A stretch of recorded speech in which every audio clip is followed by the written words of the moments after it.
Aking mesa guys na aking ginawa ni-repair. Until now naman ay alive and kicking pa rin ang ating ni-repair, no? So ang ginawa ko dito ay pinalitan natin yung kahoy niya dito. Kasi ito yung dati niya, marupok. Marupok yan. So ito, pinalitan natin. Tapos tinali. Hindi pa to perfect guys. Hindi pa ko ano dyan. Kasi naghanap pa talaga ako ng kahoy na medyo makapal dito, mas malapad kasi hindi sakto, sagad-sagad yung tornilyo niya dito eh, sagad-sagad, so hindi siya match. So ganito dapat lapad na mas malaki pa.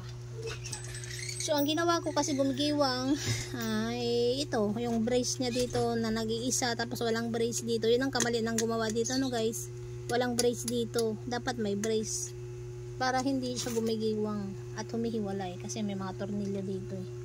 Yun lang ang aking komento dito sa gumawa ng ano na to, mesa. Dapat may brace dito.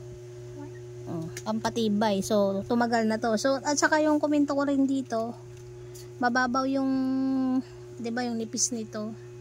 Nakapitan ng tornilyo.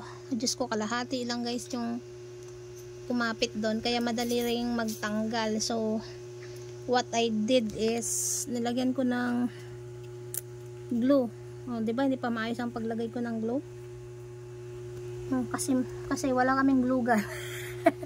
Basta ininit ko lang dun sa ano, kalan. Ayan, kasi ito nagagalaw din yung pagpatong nitong mesa. Kaya nilagyan ko siya ng glue para mag-fix. O, 'di ba? Discarding nanay na malupit. Kaya may ginagamit kami ngayon pag nag-aaral yung anak ko at saka kumakain kami. Ito lang kasi ang the best is small mesa lang ang gagamitin natin kasi ang liit ng room namin. Maliit ang room namin. So para may gamit. Mura lang kasi to eh. Mumurahin. Wala 200 plus to.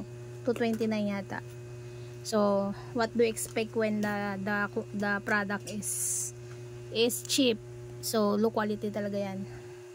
Wala naman tayong pambiling mas higher doon. Cheaper lang talagang kaya natin bilhin. So, don't expect too much when it comes to quality, no? Yun lang guys, update dito. Kasi na-vlog ko na to, update ulit. So, how many, na to? Mag 1 month na yata itong na-repair o 3 weeks. Magwa 1 month. So, still alive pa naman. Nung una kong binili to, hindi siya nagtagal.